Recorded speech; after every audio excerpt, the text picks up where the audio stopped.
期3不定期手錶分享會。喂，呢3隻錶都幾靚仔啊！咁但係今日咧想同大家去討論同埋研究下，喂，究竟玩咗咁耐錶或者戴咗咁耐錶，我哋有啲咩可以做啊，或者係思考啊？一般嘅朋友啊，咁我係一個玩錶嘅玩家嘅心態啦，咁係專家少少嘅。我除咗會中意隻錶嘅款式啦，有呢一個勞力士嘅味道啊，係啦，或者係有個軍風多功能嘅手錶啦，古怪嘅手錶呢，可能係我嘅首選啦。我一名玩家，咁除咗呢樣嘢之外，仲有啲咩玩呢？手錶好啦，揀啱咗款式，我係一個玩家，我係一個專業嘅玩家，我會想盡辦法了解呢一隻手錶嘅過去歷史同埋一切啊，加上埋一個設計啊，係啦，咁會喺邊度揾呢？嗱，當然最方便就係上網揾呢一個動作啦，去網上啊揾呢一隻錶嘅資訊啊，或者係製造年份啊、個理念啊、個牌子嘅理念啊，呢個都係大家要玩手錶都中意嘅方向。第二就係我入手嘅價錢，同我入手呢一隻錶嘅概念，同我喺網上挖掘到嘅資料，能唔能夠令到我好開心呢？喂，原來我買隻錶平咗，我買咗原來好值錢嘅。第二就係，咦，我呢隻錶原來係限量嘅喎，好少有嘅，好稀有嘅喎。第三，可能係隻錶係點樣講呢？係佢之後有人發現呢一隻錶係已經唔會再出啦，或者嗰個有明星戴過啊。咁呢啲嘢呢，種種嘅資訊呢，可能要喺你未出現呢個資訊之前呢，你要入手咗隻錶啦。因為當佢有你以上嘅資訊呢，隻錶已經貴咗啦。相信到時就算啱款都未必會選擇啊。其實都係講緊考眼光啦。第三就係講翻今日呢，我想同大家講一樣好重要嘅嘢。玩一隻錶除咗戴上手之外呢，仲要係講緊一樣嘢啊，係思考啊。大家有冇嘗試啊？我曾經啊有一位朋友啦，網上嘅朋友話，佢係一路去 test 隻錶每一日行幾多啊，準唔準時啊，同手機嗰個現在嘅時間爭幾多，一路做緊記錄啊。係啦，同隻錶咧每一日咧做一個 body check 啊，係啦，究竟隻錶準唔準時啊？機件上有冇問題啊？或者個日曆識唔識跳啊？有啲誤差啊？嗱，呢一種就我覺得係一個叫做深度嘅玩家啦。你唔單止係中意玩個款式啊，日常佩戴使用啊，你更加同隻錶去互動啊。好啦，咁我就舉幾個例子啊。咁我會點樣互動呢？我出門口我會記錄啊隻錶而家嘅時間啦，因為調好咗個時間啦。去到夜晚嗰陣時個時間誤差係幾多啦？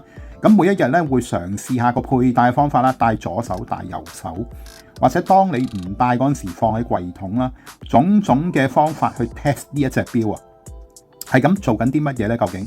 其實你係同隻錶去互動緊，你係去了解緊究竟機械錶嘅物理現象啊，或者佢最佳嘅狀態啊，會唔會咁樣打側放呢？會好啲啊？夜晚咁樣打平放，好啦，當有一日啊，當佢有一日有啲嘢唔正常啊，咁當時嚟講，我試過啊，隻錶突然間，咦，掹出嚟校唔到針啊，但係隻錶逆時針可以校到時間啊。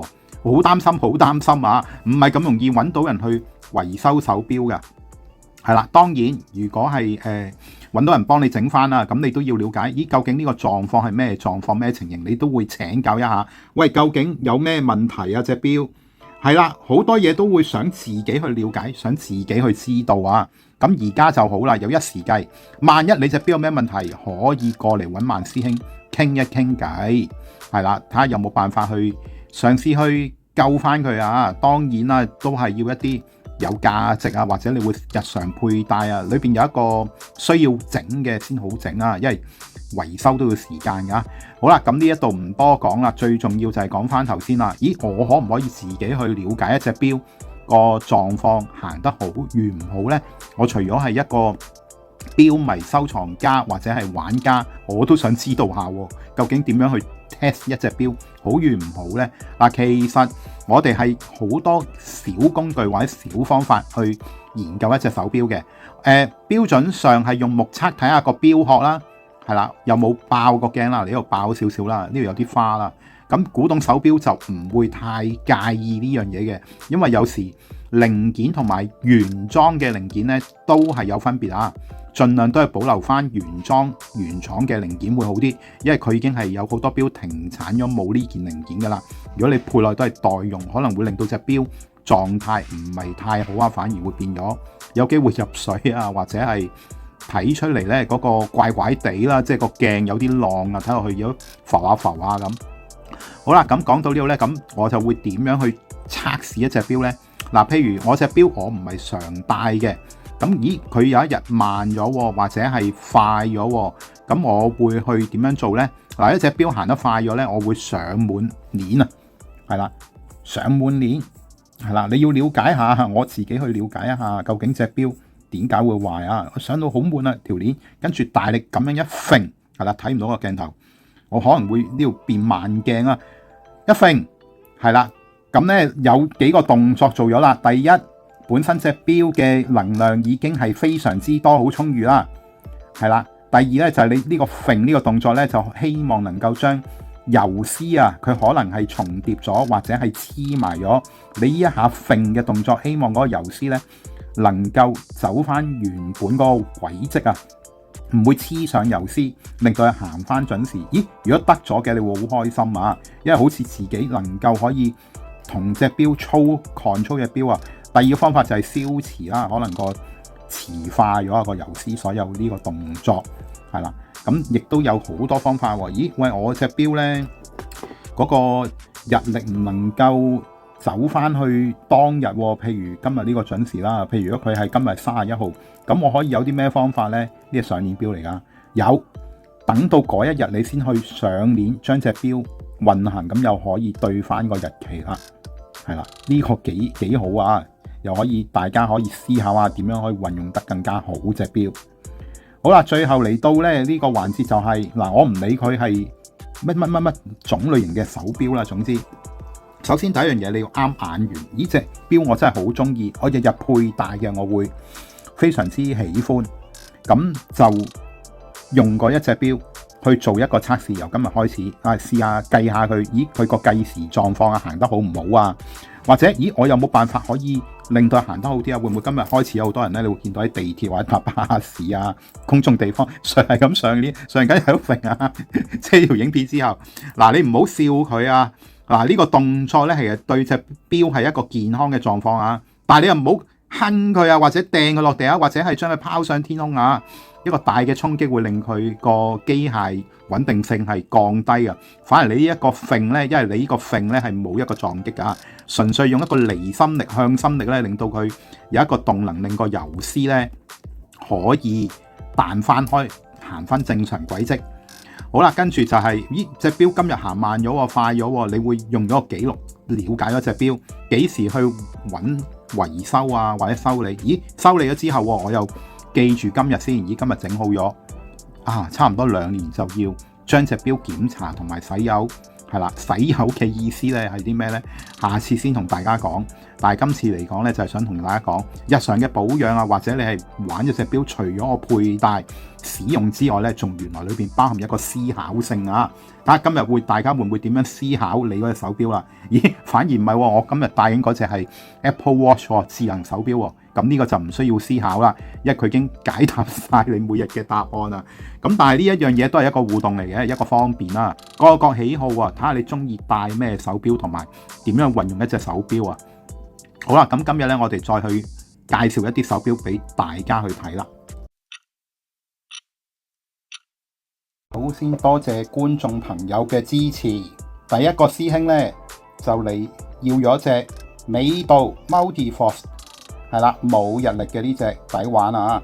咁啊，師兄咧就另外買多隻 Swatch， 一共2隻錶。多謝師兄，俾掌聲。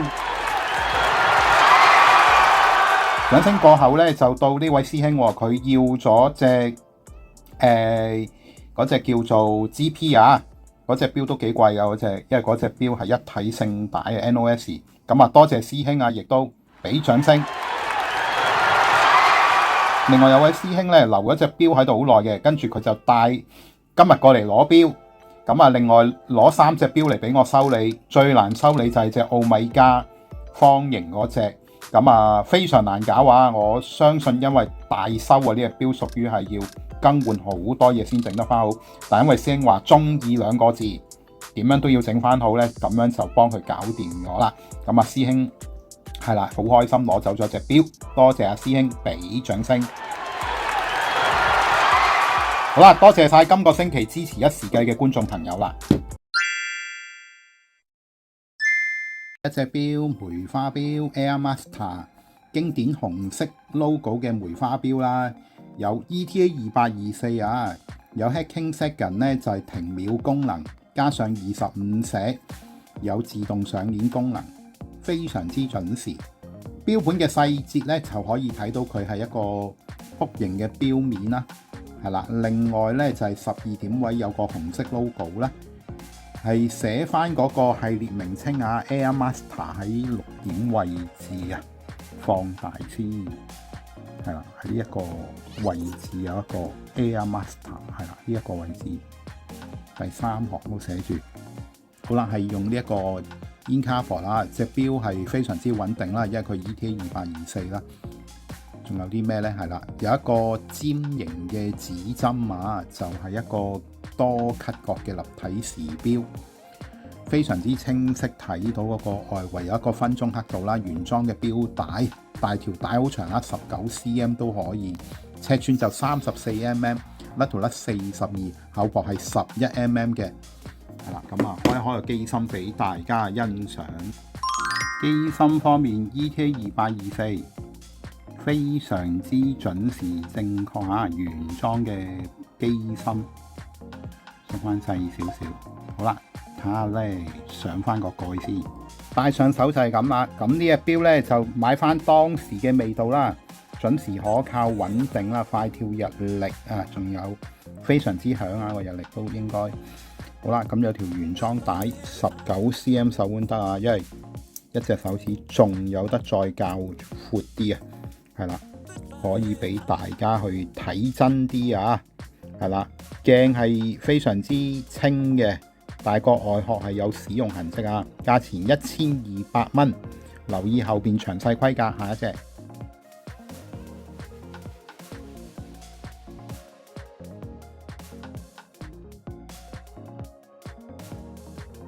梅花啊！呢一隻就多個星期，同埋呢一隻咧就唔係曲形錶面，係平面嚟嘅。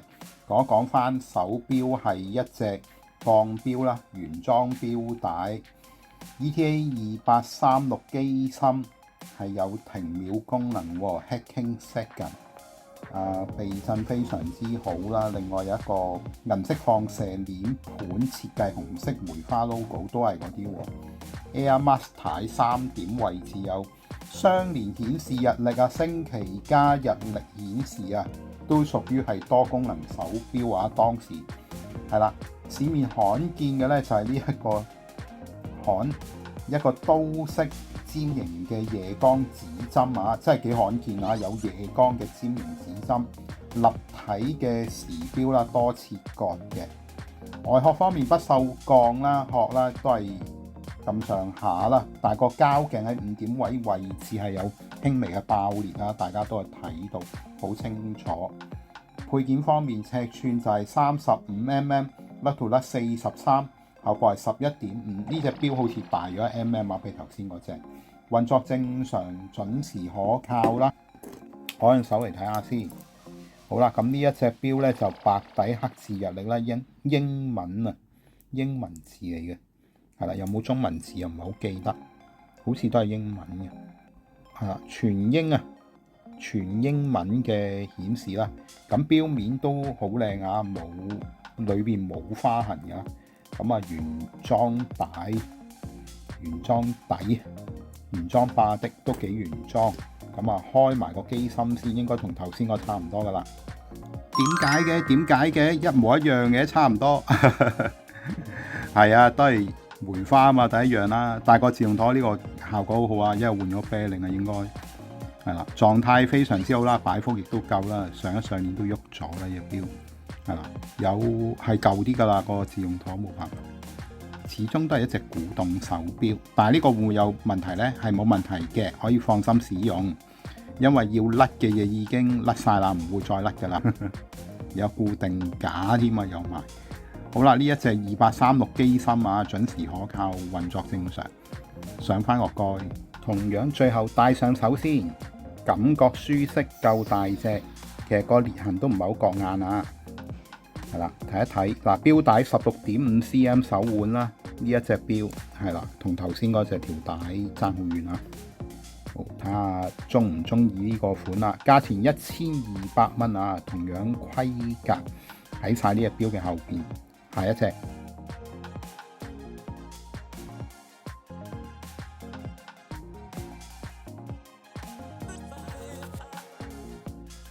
隻錶仲喺度喎，未有人要喎，睇下邊個啱啦。黑金剛啊，係啦，有黑色有金色，所以叫黑金剛。仲有羅馬戰神啊，可能佢衰嗰樣嘢就係細隻啊 ，boy size， 但係留意下價錢係平啊，2000蚊都唔使。機芯 ETA2824 係次代啊，即係第二自動上鏈嘅名貴機芯啦，25石咁啊 ，Hacking Second 啊，停秒功能係啦，走時準確啊，仲有個透視底啊，呢個唔使開啊，就反轉可以睇機芯。有啲朋友中意睇機械機芯，呢隻啱你啦，可以得閒可以睇下佢個運作。12點位有個 C 嘅 logo 啦，亦都係代表司馬手錶啊。3點位有一個 Side-Cut Lens 係立體放大鏡啊，係啦，清楚睇到個字啦，但係呢個有啲蒙啊，因為個玻璃有啲花。一個坑紋嘅經典金色坑紋錶圈，係啦，亦都係有啲使用痕跡啊，屬於係叫 Two Tone 喎，呢啲叫金鋼款式，係勞力士老闆諗到出嚟嘅。咁錶帶冇得改啊，16.5cm 內可以啊，可以改短唔可以加長啦，係啦，要就我有銀色嘅格仔，冇金鋼啊，最主要。尺寸32mm。甩to 甩39，厚薄係10嘅，運作正常，保證非常之好。仲有個螺絲鎖把的啦，係啦，其實都唔係好花啊，都清楚睇到24。機芯啊次代啦，有一個叫做鉸剪微調啊，正常運作，金色肌肉呢個靚好多咯。價錢方面亦都係1200蚊，戴埋上手先。好啦，戴上手就係咁啦，金鋼嘅錶帶啦，我啱戴即係16.5cm 手腕啦，係啦，咁啊隻錶行得好啊，28800震頻25石，係啦，詳細規格資訊喺後邊。下一隻，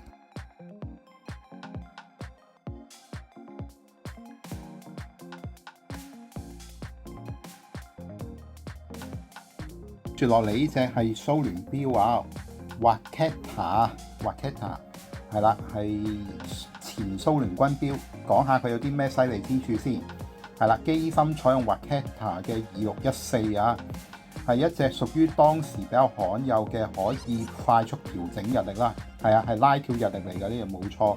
錶面嘅工藝咧係用咗原裝米白雙層立體面盤啊，中央係磨砂粒凸紋，但係外圍就係一個放射刻度啊。係啦。仲有一種咧，就係寫住12點位置啊，立體寫住 CCTP 啊，蘇聯製造啊，6點位日曆槍，經典嘅金色圓圈特色嘅時針啊，佢嗰個時針咧有一個圓圈仔嘅，留意下放大，係啦，好似一個蘋果針咁啊，都幾有特色啊。另外有個罕見嘅黑色嘅鋼殼啊，黑鋼殼啦，去到甩到甩嗰個位都有，就金圈呢個都係屬於當時都少有嘅設計啊，好認真去做啊。鏡有一個6點位，有個裂痕嘅歲月味道啦，但係唔好換啊，呢個鏡換咗就唔靚噶啦，因為佢要襯翻呢一個弧度嘅鏡咧係配唔到嘅呢啲，係啊，唔建議你哋去換啊，但係佢唔會入水嘅，放心。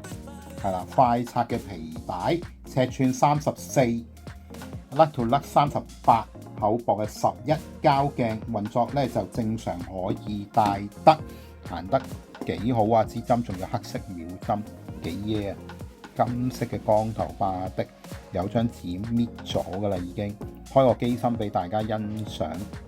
手動上鏈機芯啊，擺幅非常之驚人啊，去到200度啊！呢隻錶係啦，咁佢有啲靚嘢嘅喎，佢有做過銀色套筒啊，呢個係一個做錶嘅工藝啦。平時見到淨係得一個寶石嘅，但係今次佢唔係啦，有套筒套住呢一個寶石啊，當時係啲貴嘢嚟嘅，2814點 H 嘅編號啦。咁呢一個都係簡單上鏈設計啦。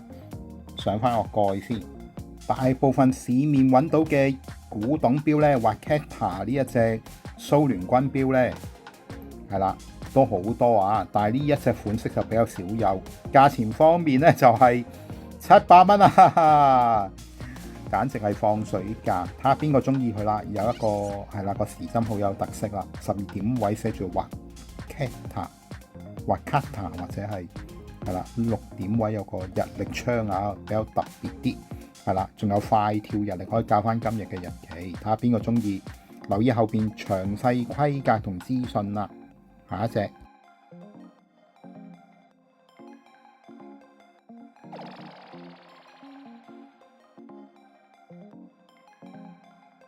跟住落嚟呢隻蘇聯錶就係 Vostok 指揮官啊 Commander 啊，差唔多啦，同英文 Commander 係啦，好特別啊！錶面嘅設計啊，好特別。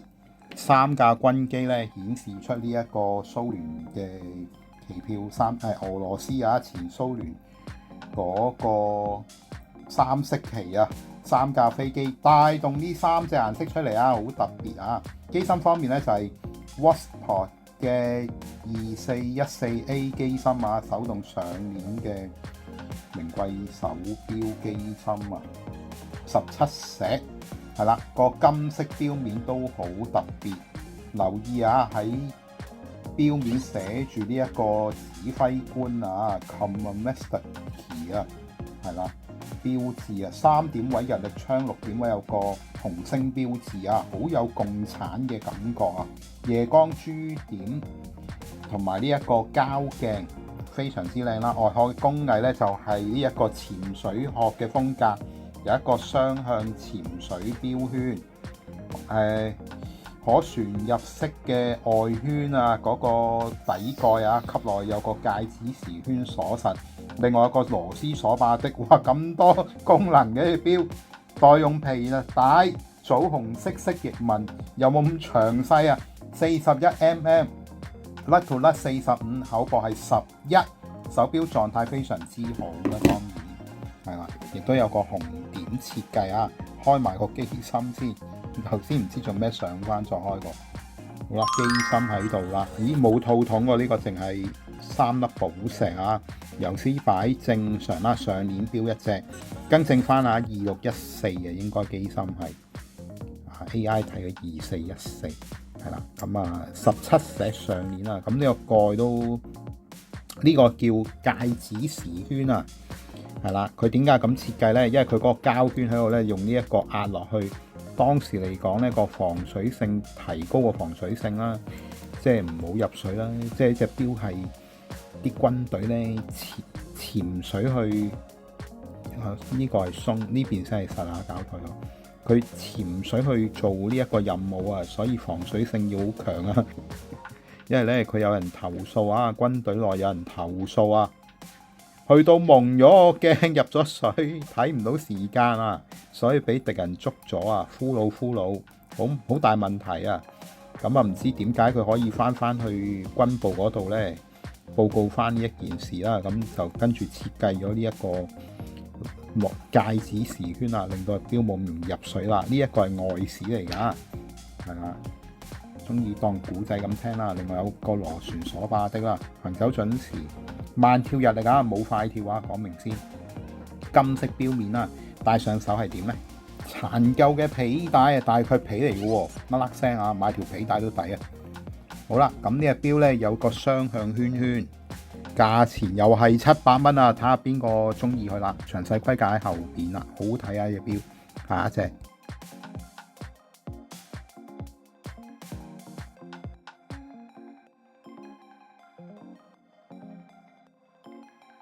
呢一隻花字咧，呢個玩咩咧？玩嗰個機嘅歷史啊，嗰個手錶歷史咧就係呢一個 Richard Mille 啊。Richard Mille 咧係用咗佢 Wow 前嗰個工廠咧去製錶啊，即係同一間廠出嘅手錶啊，一隻好貴嘅錶，但係呢一隻咧就好平啊，1000零蚊有一隻啦。機芯方面 FHF72嘅名廠紅鋼機芯啊，21石上鏈嘅，擺幅有200度以上啊，啱俾我整翻好。12點位有個潦草呢個 Wow 前嗰個公司嗰個牌子啦，呢個唱片面烏蠅字釘啊，太子針啊，即係尖形嘅指針啦，仲有一個係唔會爛嘅 Main Spring 啊，即係個游絲咧係放刺啊，放刺記憶金屬好正啊，血統咧 RM 冇廠歷史啊，大家可以上網自己揾啦。配件方面，因為佢係原廠應該用皮帶嘅，我揾到個啱嘅標耳 ending 好啱喎，係天梭嘅。咁呢條天梭原裝標帶直門票價啦，係啦，5G 唔止喎呢個，係啦七粒珠仔嘅計正，尺寸34.5mm， 43粒兔粒，口部係10膠鏡嚟嘅，黃比例啊，係啦，仲有隻金陶瓷啊。係啦，天梭原廠錶帶啊嘛，錶帶對仲有原裝巴的1200蚊嘅，開埋機芯先。嗱，機芯就係咁啦，紅鋼機芯，哇，呢個好舊啊，呢隻真係，但係冇計啊，原廠原裝機芯啊，擺幅都 OK 啊，呢隻錶。上手就係咁啊，條天梭嘅原廠錶帶啊，價錢方面咧1200蚊，下一隻。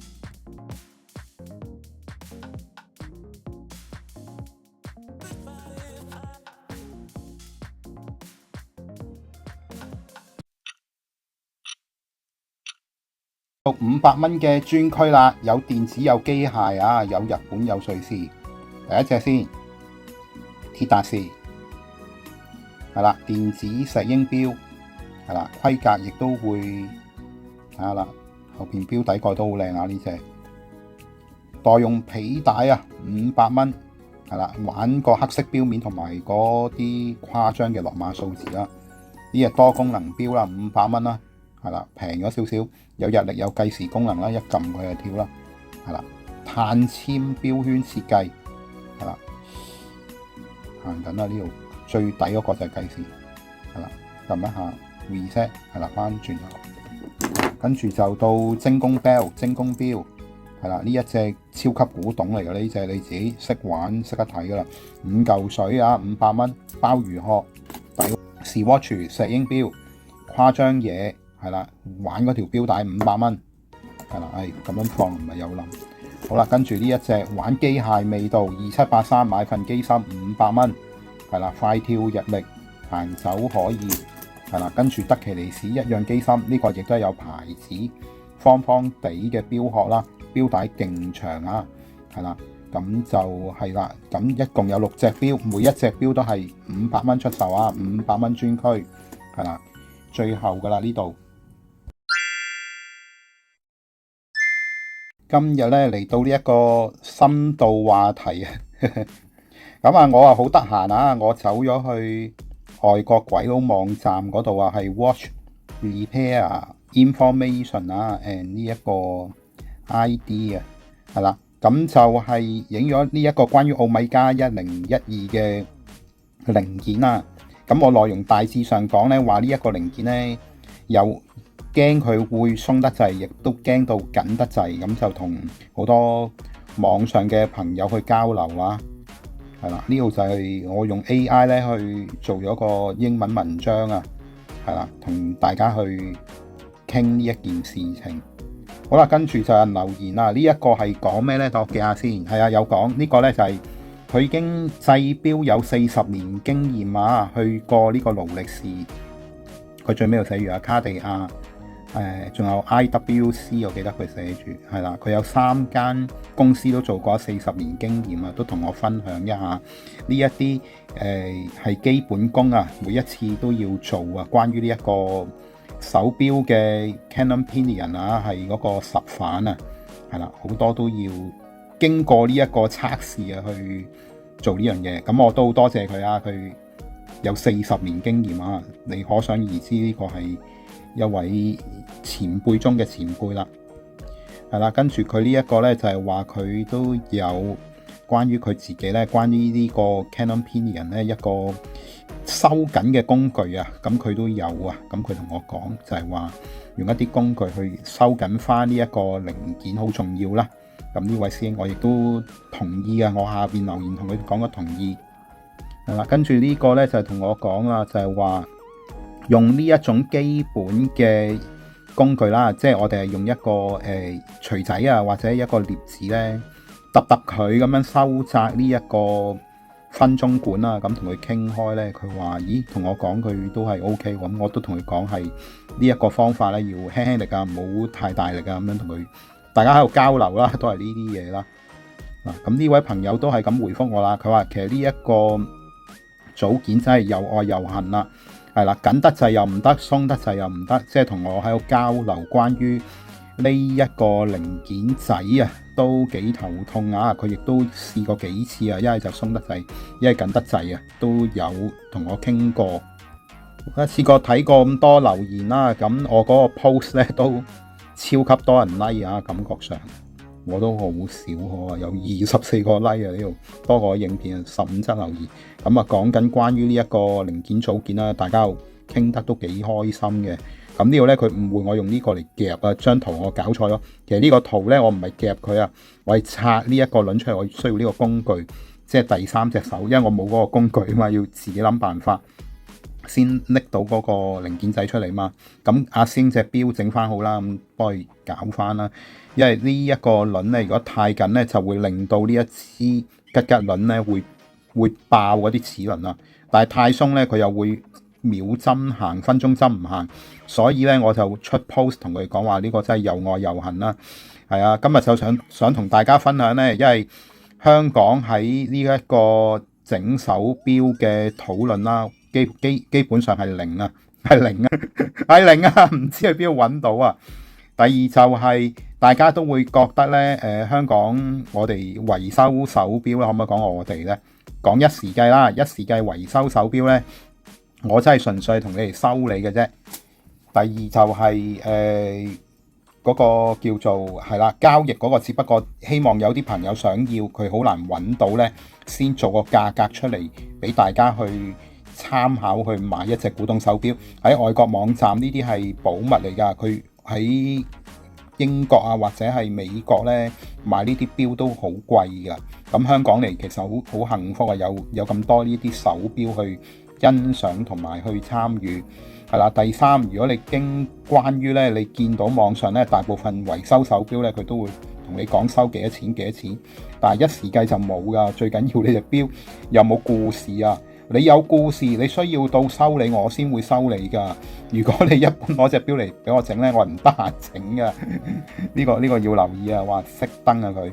好啦，咁咧就見到佢個時間都差唔多啦，咁就最後同大家講啦，係啦，喺香港嘅呢一個修理啊網站啊，呢啲係好少有啊，僅存噶啦，所以希望大家呢真係好珍惜一時計呢一個 YouTube channel 啊，喺香港會同大家講呢一個維修手錶啊，仲要出到去外國網站請教師兄啊，我都係好謙虛請教佢哋啊，同佢哋去分享啊關於呢一個Canon Pinion 啊，分鐘輪嘅摩擦點位置啊，係啦，令到大家咧好多疑問啊，原來成日都係話呢樣嘢，係啦，咁啊嚟到呢度差唔多啦，咁啊如果大家中意咧，記得咧就 click 係啦，俾個 like 訂閱同埋留言支持啦。點解調轉咗嘅？我呢度喺邊度啊？一時計，我呢個頻道講錶，為大家講錶嘅係我萬師兄，多謝大家收睇，拜拜。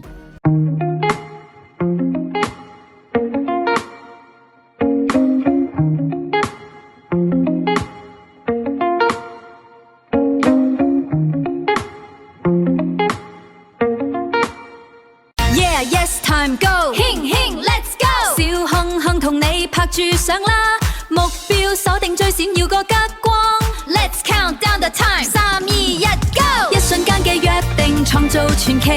Yes time 起動我哋嘅超能力。高速穿梭夢想，無限驚喜。